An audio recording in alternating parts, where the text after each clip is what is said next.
Hello, everyone. My name is Anthony J. Kondracki, and I'm an assistant professor at Mercer University School of Medicine in Savannah, Georgia.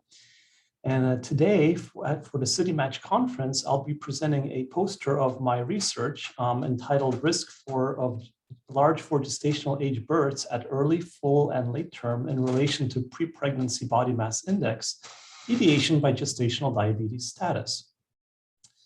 So for the background, there are many studies looking at the association between maternal pre-pregnancy body mass index and GDM, or gestational diabetes, and LGA, or large for gestational age births, which have been previously reported. GDM was a mediator in the association with subcategories of LGA births at early term, full term, and late term, but however, this is less clear. We took a novel counterfactual approach in this study to mediation analysis to assess the causal pathways through GDM to examine how the mediation effect estimates would differ between subcategories of the LGA term births by weeks of gestation. And in the figure below, in the lower left-hand corner of the poster, you can see that pre-pregnancy BMI is the exposure, gestational diabetes is the mediator variable, and LGA births at term are the outcome variable, with paths A, B, and C clearly shown in this diagram. So for the methods for this study, data were drawn from the 2018 National Vital Statistics Natality File, which is publicly available. And the study was restricted to singleton term births, which were 37 to 41 weeks completed gestation with a sample size of about 3.3 million live births. So, in this study, the mediator variable was gestational diabetes. The exposure was pre-pregnancy body mass index categories, which were divided or categorized into underweight, normal weight, overweight, obese class 1, obese class 2, and obese class 3. And the outcome variable in this study was large for gestational age singleton term births, more than the 97th percentile. And this was subcategorized into early term births, or 37 to 38 weeks gestation, full term births, 39 to 40 weeks gestation, and late term births, which were 41 weeks gestation. So in this study, counterfactual models were used with log binomial regression to estimate the total effects, natural direct effects, and the natural indirect effects. And we adjusted in this study, we adjusted for race, ethnicity, age, education, parity, and infant sex. And we also reported the proportion mediated, which was calculated on the risk difference scale. And the e-value, which is a way of assessing unmeasured confounding, was used in this study.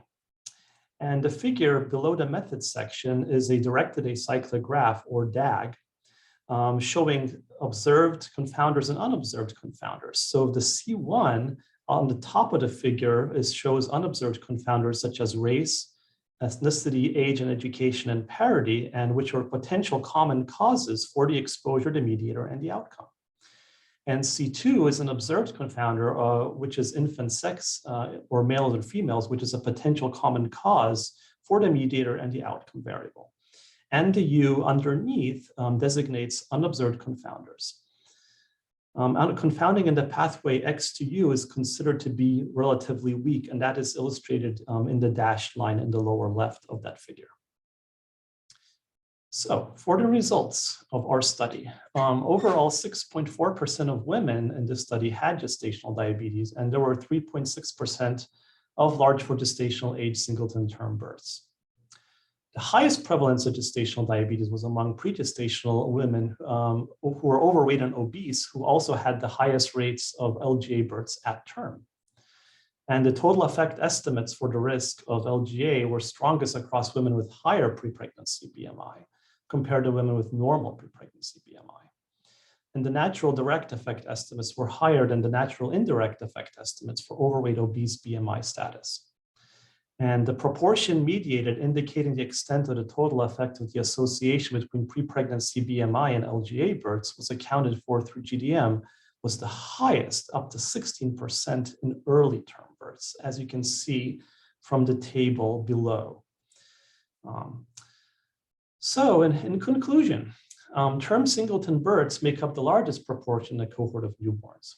And although the percentage mediated through GDM was relatively small, health risks arising from pre-pregnancy overweight and obesity can be substantial to both mothers and their offspring.